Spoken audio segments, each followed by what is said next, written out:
I've lived in Yakima for 8 years now, and I've heard every opinion about this place.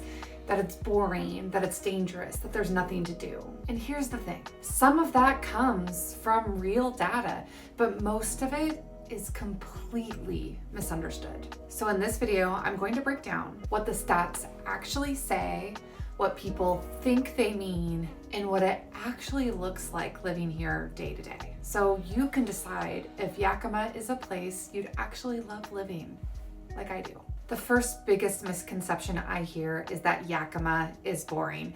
And this one drives me nuts because we just moved here from North Dakota.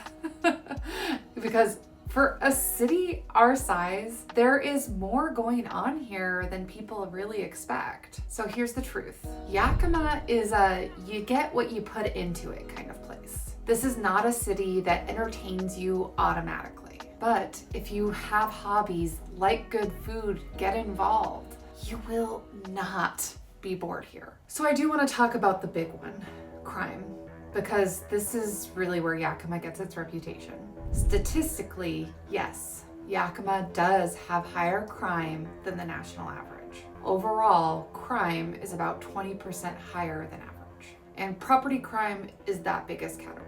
So when people say, I've heard Yakima is dangerous, that perception is coming from real numbers. But here is what those numbers don't tell you. It's largely location-based. There are very clear areas where most of it is concentrated, and it is mostly property crime. A lot of what drives those stats are things like car break-ins, property-related issues, and theft. And there are some really good websites to see what areas most of the crime is concentrated.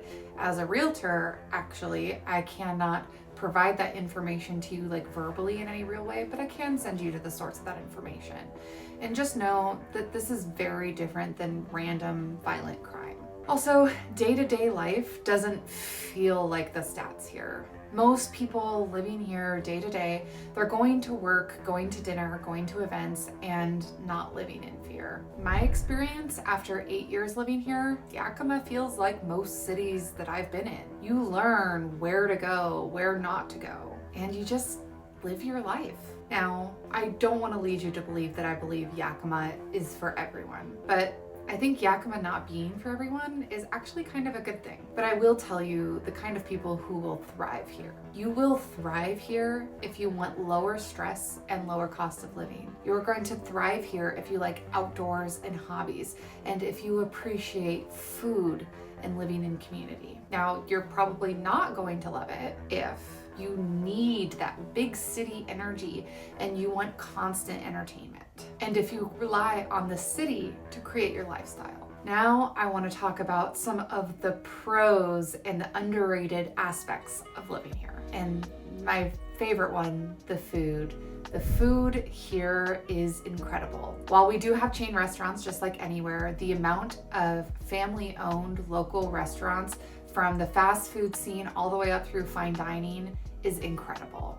We have some amazing chefs locally. Next, huge pro is sunshine. Like I said, I moved from North Dakota.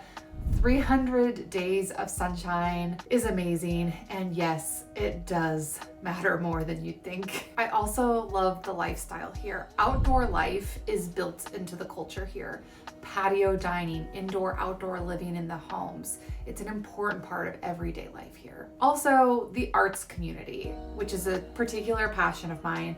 And for a city this size, the art scene is shockingly good, including Broadway tours and a community theater that's been here for almost 80 years. Now, the real downsides, the ones that I myself have experienced. There can be a small town mentality. It's temporary, but when you're moving from somewhere and coming into the community, you do get a sense of resistance sometimes, especially if you're moving from a bigger city or like the west side of the state or sometimes from California. You do get some of that pushback, that small town mentality, but it is a temporary thing. Once people realize you've chosen to live here, they give you a lot of respect. Also, the healthcare access can be a really huge issue. It can be very hard to have specialists if you have a disease that requires specialists, it can be very hard to get care here. The other thing is smoke and fire season. It's becoming more and more prevalent here. I have had people who've decided not to move here, and it's largely because of what they thought Yakima was. And it was usually based on things like crime headlines or one quick visit. And then they miss the full, beautiful picture. So if you are considering a move to Yakima, don't just ask, is it dangerous? Instead ask, does the lifestyle in Yakima fit me? Because every city has trade-offs. Yakima's just happened to be talked about a little more loudly. But the people who choose it, like myself, we usually choose it very intentionally. So if you are thinking about relocating to Yakima, reach out. I will give you the honest version, not just what you read online, but what it's actually like living here. Again, my name is Corieburck. I'm your Yakima area real estate expert, and YouTube thinks that you'll like this video. See you in the next one.